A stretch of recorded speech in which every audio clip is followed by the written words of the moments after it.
들어갑니다. 1문단 분석 철학자 도널드 데이비드슨에 따르면 우리에게는 서로 다른 세 종류의 경험적 지식이 있다.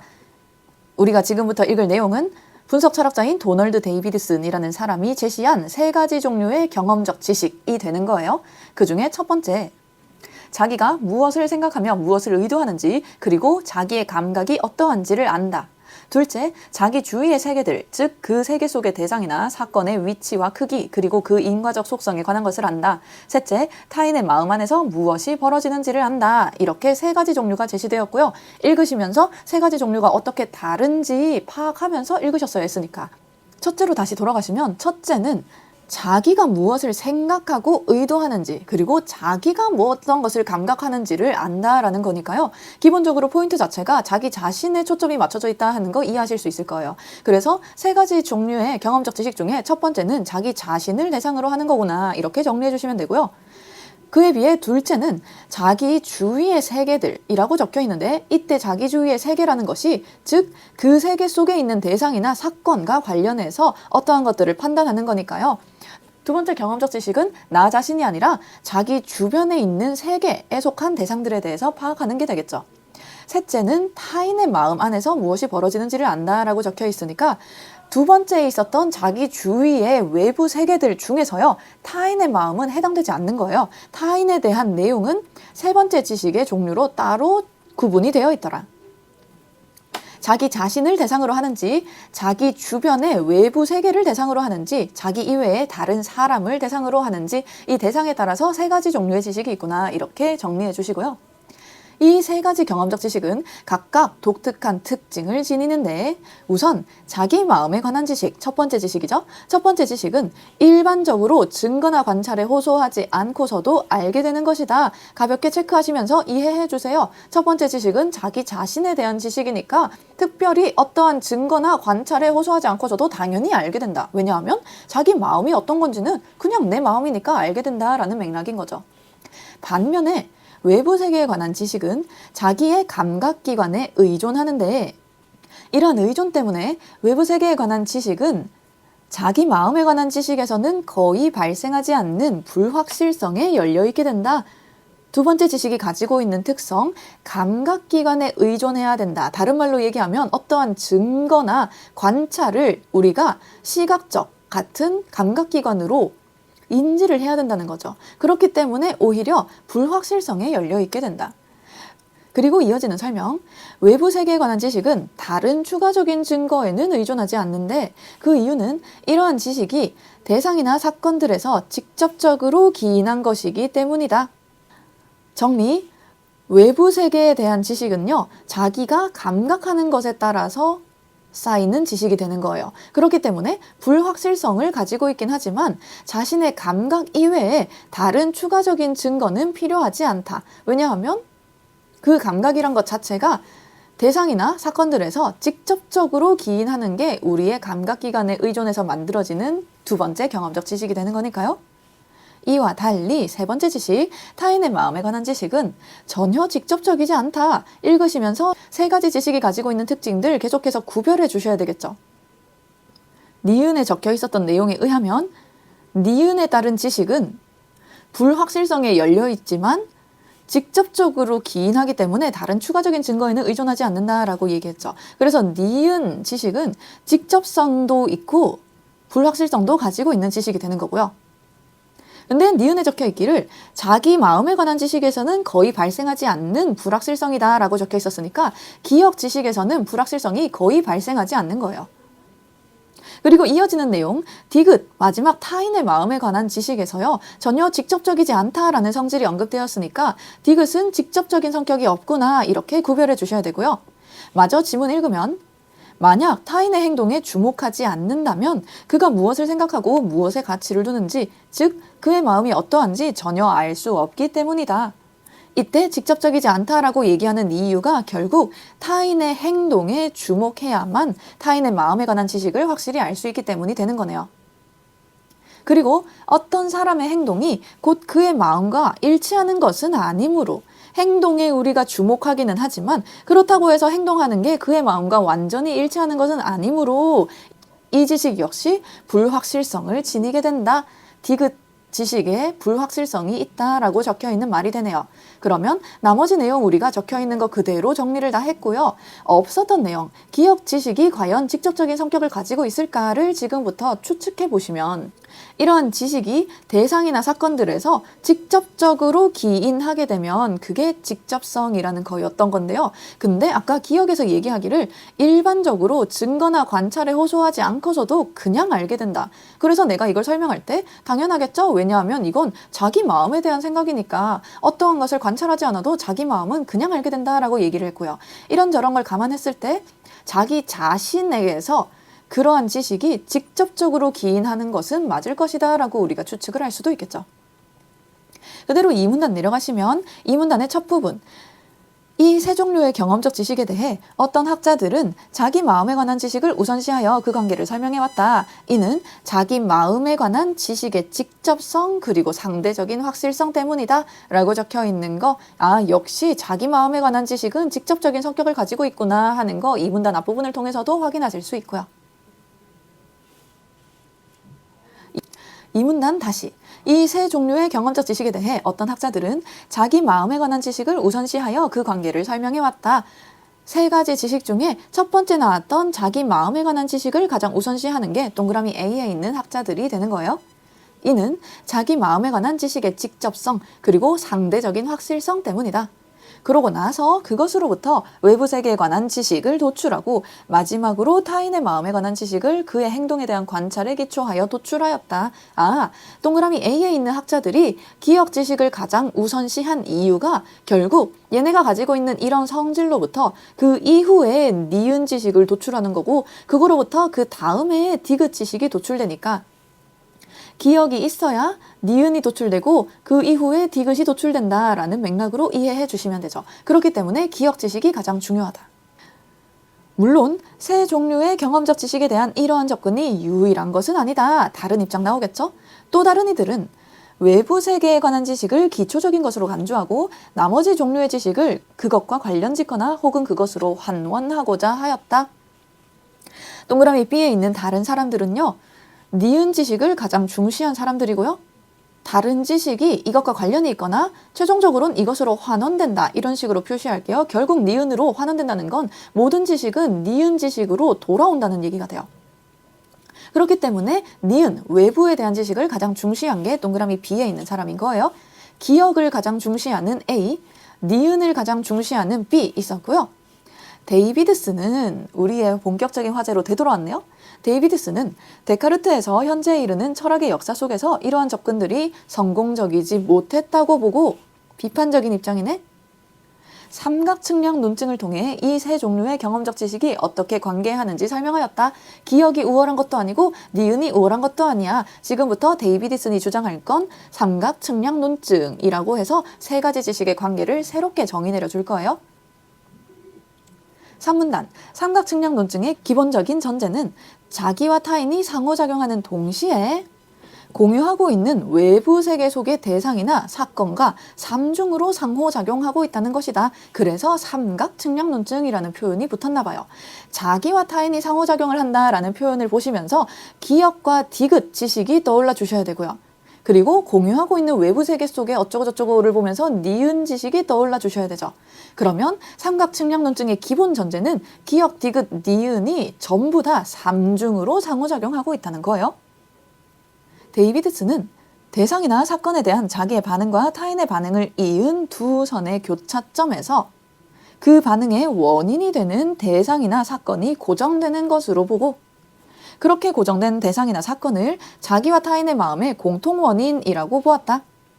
결국 자기와 타인이 상호작용을 하는데요. 그 반응 두 개가 상호작용을 통해 교차될 때 그 반응의 원인, 공통되는 반응이 나타나는 원인이 있을 거니까요. 그 원인이 되는 외부 세계가 있을 거고, 그것이 자기와 타인의 마음, 기억과 디귿의 공통 원인이 된다라고 얘기하고 있는 거예요. 그런데 이렇게 두 선의 교차점에서 공통 원인을 고정하기 위해서는 자기와 타인이 각자 자신의 반응의 원인을 상대방의 반응의 원인과 서로 같은 것으로 여길 수 있어야 하고, 그러한 사실을 서로 공유하는 동시에 알 수 있어야 한다. 세 가지 조건 제시된 거예요. 분명히 반응의 원인이 되는 공통의 원인이라는 것이 두 반응의 교차점에서 고정이 될 건데요. 이렇게 고정이 되려면 자기와 타인이요, 각각이 그 원인들을 같은 원인이라고 여길 수 있어야 되고요. 그러한 사실을 서로 공유해야 되고요. 서로 알고도 있어야 돼요. 이를 가능하게 해주는 것이 바로 언어적 의사소통이다. 그러면 자신과 타인이 언어적으로 의사소통을 해야 이러한 교차점이 형성이 된다라는 말이 되는 거죠. 데이비드슨은 자기와 타인이 언어적 의사소통을 통해 외부 세계 속의 대상이나 사건에 대한 지식을 공유하고 있음을 서로에게 보여줄 수 있다고 하였다. 결국 언어적 의사소통을 해야 1번, 2번, 3번이 충족이 되어서 교차점이 형성된다라는 거랑 똑같은 말이 되는 거예요. 4문단. 이렇게 자기와 타인의 마음 그리고 그 반응의 공통 원인이 되는 외부 세계 속의 대상이나 사건을 삼각의 꼭지점으로 하는 3중의 상호작용을 통해 우리의 사고가 형성된다고 보는 것이 데이비드슨의 삼각 측량 논증이다. 세 가지 꼭지점 파악하실 수 있으시죠? 자기와 타인의 마음과 그리고 공통 원인이 되는 외부 세계 속의 대상이나 사건. 결국 우리가 앞에서 읽었던 기역, 니은, 디귿이요. 각각 하나의 꼭지점으로 작용해서 삼각형을 이루고 있는 그림이 떠올라 주시면 되겠죠. 외부 세계에 관한 자기의 주관성과 타인의 주관성, 그리고 언어적 의사소통에 의해 이 둘을 연결하는 상호 주관성은 외부 세계의 객관성과 더불어 우리의 사고를 형성하는 데 필수적이다. 일단 적혀 있는 거 그대로 가져가세요. 외부 세계에 대한 자기의 주관성, 동그라미 기역, 자기 자신과 관련해서 주관적인 성격을 가지고 있고요. 타인도 마찬가지 주관적인 성격을 가지고 있어요. 그리고 언어적인 의사소통, 이 둘 사이에 언어적인 의사소통이 이루어져야 된다라고 얘기했었으니까요. 그 언어적 의사소통에 의해 이 둘을 연결하는 것도 상호주관성이라고 부른대요. 주관성과 주관성을 연결하는 게 상호주관성이 되는 거고요. 이런 주관성들이 외부 세계의 객관성과 더불어 동그라미 니은에 있는 외부 세계, 우리의 공통 원인이었던 아이는요, 객관성을 가지고 있는 거예요. 이것과 더불어서 우리의 사고를 형성하는 데 필수적인 요소가 된다. 나도 있어야 되고 타인도 있어야 되고 그 둘을 연결하는 언어적 의사소통도 있어야 되고 공통의 원인도 모두 다 있어야 된다라고 적혀 있는 거예요. 만약 자기가 외부 세계에 관해 타인이 무엇을 생각하는지를 알지 못한다면 자기 또한 외부 세계에 관한 자기의 사고를 제대로 형성할 수 없다. 앞에서 나왔던 내용의 부연 설명인 거죠. 디귿, 타인에 대한 정보를 제대로 알 수 없으면 외부 세계에 대한 자신의 사고를 제대로 형성할 수 없다. 사고를 형성하려면 모든 게 다 있어야 한다. 타인의 사고를 가늠하는 것은 자기가 그들과 같은 세계에 살며 그것의 특징들에 대한 평가를 포함한 많은 반응을 공유할 것을 요구한다. 이때 공유라는 건 다른 말로 바꾸면 의사소통이다 라고 생각하실 수도 있겠죠. 데이비드슨의 삼각측량 논증에 따를 때 전통적으로 서로 구분된다고 여겨졌던 세 가지 종류의 경험적 지식, 즉 자기 마음에 관한 지식과 타인의 마음에 관한 지식, 그리고 외부 세계에 관한 지식은 삼각대의 형태를 띠게 된다. 이 중 어느 한 다리라도 상실된다면 어떤 다리도 제대로 서 있지 못하게 되는 것이다. 그대로 앞에 정리했던 거 돌아가시면 이 문단에서 기억이 가장 중요해 라고 얘기했던 A, 니은이 가장 중요해 라고 얘기했던 B에 비해 데이비드슨은요, 이 세 가지가 모두 중요해서 어떤 하나라도 빠지면 안 된다라고 주장했던 사람이 되는 거예요. 여기까지 지문 설명 끝. 4번 문제, 윗글에서 답하고 있는 질문이라고 볼 수 없는 것은 틀린 것을 고르셔야 되고요. 1번, 세 종류의 경험적 지식은 각각 어떤 특징을 지니는가 1문단에서 언급됐었죠? 필기까지 하면서 정리했어요. 2번, 데이비드슨은 우리의 사고가 어떻게 형성된다고 보았는가 마지막 4문단에서 언급됐었죠. 그 세 가지 요소 중 어떤 것이라도 빠져서는 안 된다. 3번, 삼각측량 논증에서 기본적으로 존재하고 있는 것은 무엇인가 3문단에 언급되어 있었고요. 기본적으로 자기와 타인은 상호작용하고 있고 동시에 공유하고 있는 외부 세계 속의 대상들이 있어서 자기와 타인과 외부 세계의 사물들, 이 세 가지가 삼중으로 상호작용하고 있다 하는 게 삼각측량 논증의 기본 전제였어요. 4번, 자기와 타인의 언어적 의사소통을 가능하게 해주는 것은 무엇인가? 언어적 의사소통이 지식 공유를 가능하게 해서 사고를 형성하는 데 영향을 미친다라는 얘기가 있기는 했지만 정작 그 언어적 의사소통이 어떻게 가능해지는지에 대해서는 얘기해 준 적이 없어요. 그래서 4번이 정답. 5번, 데이비드슨은 경험적 지식들 간의 관계에 대한 기존의 설명을 어떻게 평가했는가 이 문단에 언급돼 있었고요. 기존의 설명들이 성공적이지 못했다라고 평가를 했었죠. 5번, 보기에 기억, 니은, 디귿이라는 지식에 대한 데이비드슨의 견해로 가장 적절한 것은 보기, 나는 공휴일인 오늘 동생과 함께 공원에 가기로 약속하였다. 그런데 창밖을 보니 하늘에 구름이 가득하고 비가 조금씩 내리고 있었다. 이건 하늘을 관찰한 상태에서 나온 지식이 되는 거니까 외부 세계에 대한 지식이 되는 거죠. 나는 공원에 가지 않는 게 좋겠다고 생각하면서 이거는 자기 자신이 한 생각이니까요. 자기 자신에 대한 경험적 지식이 되는 거고요. 그렇게 동생의 표정을 살폈더니 동생의 생각도 나와 큰 차이가 없어 보이네요. 타인의 마음에 대한 지식이 동그라미 디귿 되겠습니다. 헷갈리지 않게 주의해 주세요. 내가 편의상 지문 읽으면서 기억을 자기 자신에 대한 지식, 니은을 외부 지식 이러면서 설명했었는데 이 문제에서는 기억이 외부 지식이고 니은이 자기 자신에 대한 지식이다. 데이비드슨의 견해로 가장 적절한 것을 골라주셔야 되고요. 1번, 기억, 니은, 디귿은 모두 자기의 감각기관에 의존한다. 자기의 감각기관에 의존해야 했던 건 두 번째 지식, 외부 세계에 관한 지식에서 언급됐던 거고요. 자기 자신의 생각에 대한 지식은 어떠한 감각기관에 의존하지 않는다라고 적혀 있었으니까 니은이 여기에 해당되면 안 돼요. 2번, 니은은 기억, 디귿에 비해 상대적으로 확실성을 지닌다. 니은, 자기 자신에 대한 지식이 외부 세계나 타인에 대한 지식에 비해서 확실성을 지니고 있다 하는 거 우리 아까 지문 읽으면서 정리했었죠? 2번이 맞는 말. 3번, 기억은 니은 디귿과 달리 추가적인 증거에 의존하지 않는다. 추가적인 증거에 의존하지 않는 건 외부 세계 지식에 대한 설명이었거든요. 그래서 3번 선지가 맞는 선지인 것처럼 느껴지실 수는 있지만 추가적인 증거에 의존하지 않는다는 말 자체가 그 지식이 대상으로부터 직접적으로 기인하기 때문이었던 거거든요. 그래서 추가적인 증거에 의존하지 않는다를 직접적인 성격을 지닌다로 연결해 주셔야 했고요. 그러면 기억이 추가적인 증거에 의존하지 않는 건 맞지만 니은, 자기 자신에 대한 지식도 추가적인 증거는 필요하지 않다. 그래서 니은과 달리 부분이 틀려서 3번이 틀려요. 4번, 기억 니은은 디귿과 달리 대상이나 사건에서 직접적으로 기인한다.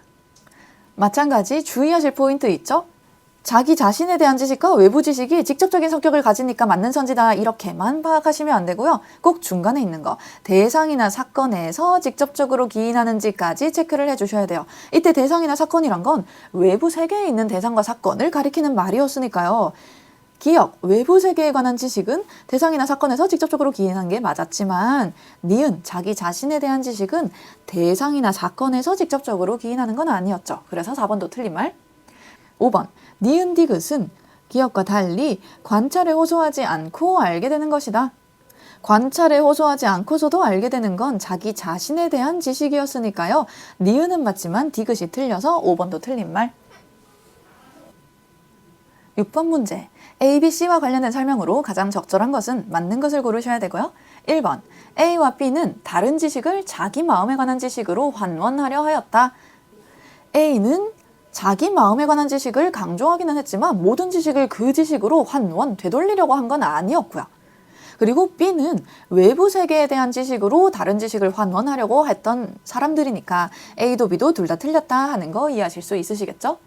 2번, A는 B와 달리 세 종류의 경험적 지식 중 어느 하나를 더 중시하였다. B와 달리 부분이 틀렸다 하는 거 이해해 주세요. B도 외부 지식을 가장 중시했으니까. 3번, B는 A씨와 달리 외부 세계에 관한 지식을 다른 지식보다 우선시하였다. 방금 설명했던 거죠. 3번이 정답. 4번, A와 C는 모두 자기 마음에 관한 지식으로부터 다른 지식을 도출하고자 하였다. C는 해당되지 않는 말이고요. 5번, A, B, C는 모두 세 종류의 경험적 지식이 상호 의존적 관계를 형성하고 있다고 보았다. 상호작용을 한다라고 주장했던 건 C만 해당하는 설명이니까 A와 B가 틀렸다라고 지워주셔야 돼요. 7번 문제. 삼각측량 논증에 따라 보기를 이해할 때 적절하지 않은 것은 틀린 것을 고르셔야 되고요.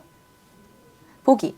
아기와 함께 있던 아빠가 식탁 위에 있던 초콜릿을 가리키며 아기에게 초콜릿이라고 말한다. 이때 아기가 그 초콜릿을 바라보지만 처음에는 알아들을 수 없는 말을 웅얼거린다. 그러면 알아들을 수 없는 말 보시면서 의사소통이 안 되고 있구나 라고 생각해 주셔야 되고요. 점차 아기가 초콜릿처럼 들리는 말을 하자 아빠는 아기에게 그 초콜릿을 집어준다. 다음 날도 그 다음 날도 이 과정은 계속 반복된다. 어느 날 아빠가 초콜릿을 말하기 전에 아기가 먼저 식탁 위에 초콜릿을 가리키며 초콜릿이라고 말한다. 아빠는 미소를 지으며 아기에게 초콜릿을 주고 아기는 방긋 웃으며 그 초콜릿을 받는다. 그러면 처음에는 서로 의사소통이 되지 않았지만 어느 날을 기점으로 확실하게 서로 상호 간에 의사소통이 이루어진 상황이구나 라고 생각해 주시면 되고요. 의사소통이 확실히 이루어졌다는 건 이제 드디어 이러한 반응, 초콜릿이라고 말을 하고 아빠가 웃고 아기도 초콜릿을 받으면서 웃고 하는 이러한 반응이 연결될 수 있었던 공통 원인이 보기의 마지막 부분에서 드디어 성립이 된 것이구나, 고정이 된 것이구나 라고 정리해 주시면 되겠죠. 선지 내려갑니다. 1번, 초콜릿이라는 말을 들은 아기와 아빠 사이에 언어적 의사소통이 이루어지게 되었다고 볼 수 있다. 마지막에 초콜릿이라고 말을 하는 이 부분에서는 의사소통이 제대로 이루어진 게 맞다라고 얘기를 했었죠. 2번, 아기의 입장에서 볼 때 자기와 아빠의 마음, 초콜릿을 삼각측량의 세 꼭지점으로 하는 상황이 전개되고 있다고 볼 수 있다. 누구의 입장에서 봐도 맞는 말이 돼야 되고요. 3번, 미소를 지으며 초콜릿을 주는 아빠와 그것을 받으면서 방긋 웃는 아기는 그 초콜릿에 대한 지식을 공유하고 있다고 볼 수 있다. 맞는 말이죠. 드디어 사고가 형성된 거였고요. 4번, 초콜릿을 바라보며 알아들을 수 없는 말을 웅얼거리는 아기는 아직 초콜릿에 관한 자기의 사고를 제대로 형성하지 못했다고 볼 수 있다. 마찬가지, 제대로 된 언어적 의사소통을 해야 공통 원인이 고정되면서 사고가 형성이 되는 것이다 라고 데이비드슨이 주장을 했었으니까요. 알아들을 수 없는 말을 하는 의사소통이 이루어지지 못하고 있는 상황에서는 아기의 사고가 제대로 형성되지 못한 상황이다. 이해해 주셔야 돼요. 그래서 정답이 5번.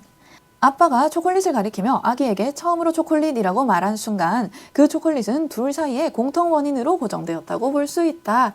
주어에 주의하셔야 했던 선지예요. 초콜릿이 공통 원인으로 고정된 건 아기가 초콜릿을 가리키며 초콜릿이라고 말한 상황인 거고요. 5번 선지의 주어는 아빠가 초콜릿을 가리키며 아기에게 처음으로 초콜릿이라고 말한 순간이니까 이때까지는 아직 아기가 초콜릿이라는 말을 제대로 하지 못했죠. 그래서 여기까지는 초콜릿이 공통 원인으로 고정되지 못했다. 이렇게 정리를 해주셔야 돼요. 여기까지 이 지문 풀이 마무리하도록 할게요. 고생했어요.